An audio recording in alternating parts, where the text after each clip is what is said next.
ইরানের রাস্তায় যখন একের পর এক স্লোগান, আগুন আর ক্ষোভ জমে উঠছে, ঠিক তখনই ওয়াশিংটনে এক অস্বস্তিকর নীরবতা। খামেনি বিরোধী এই গণবিক্ষোভ শুরু থেকেই প্রকাশ্যে সমর্থন দিয়ে আসছেন মার্কিন প্রেসিডেন্ট ডোনাল্ড ট্রাম্প। কিন্তু প্রশ্ন উঠছে, এই আন্দোলনের রাজনৈতিক মুখ কি হবেন? নির্বাসিত যুবরাজ রেজা পাহলভি কি আদেও সেই মানুষ যার হাতে ইরানের ভবিষ্যৎ তুলে দেয়া যায়?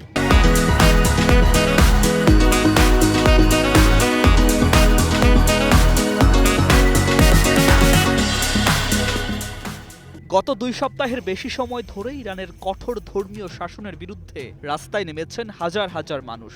ইন্টারনেট বন্ধ, দমন পীড়ন, মৃত্যুদণ্ডের হুমকি সবকিছুর মধ্যেই ট্রাম্প সরাসরি খামেনি প্রশাসনকে সতর্ক করেছেন। বিক্ষোভকারীদের পাশে দাঁড়ানোর বার্তা দিয়েছেন বারবার। কিন্তু এই সমর্থনের মাঝে এক জায়গায় এসে তিনি থমকে গেছেন খামেনেই বিরোধী নেতা হিসাবে যুবরাজ পাহলভির গ্রহণযোগ্যতা নিয়ে। রেজা পাহলভি ইরানের শেষ শাহ রেজা শাহ পাহলভির পুত্র।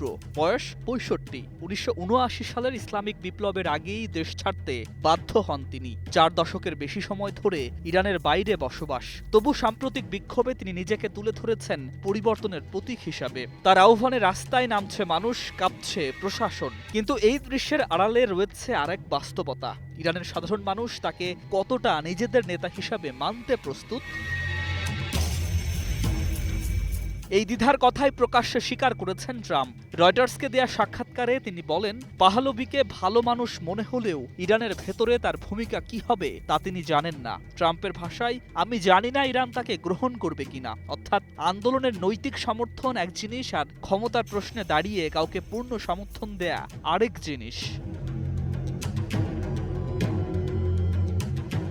এই সন্দেহ আরও গভীর হয় যখন জানা যায় ট্রাম্প প্রকাশ্যে বলেন পাহলভির সঙ্গে তিনি দেখা করবেন না। বাস্তবে তার এক দূত গোপনে যুবরাজের সঙ্গে সাক্ষাৎ করেছেন। সেই বৈঠকে কি কথা হয়েছে তা আজও অজানা। তবে সেই অদৃশ্য কথোপকথনের পরই কি ট্রাম্পের কণ্ঠে এই সংশয়? ইরানের ভবিষ্যৎ নেতৃত্ব নিয়ে কি এমন কিছু উঠে এসেছে যা হোয়াইট হাউসকে থামিয়ে দিয়েছে? প্রশ্ন থেকেই যায়। খামেনি পরবর্তী ইরানের গল্পে রেজা পাহলভি কি নায়ক, নাকি শুধুই এক প্রতীক? News desk, ২১ television.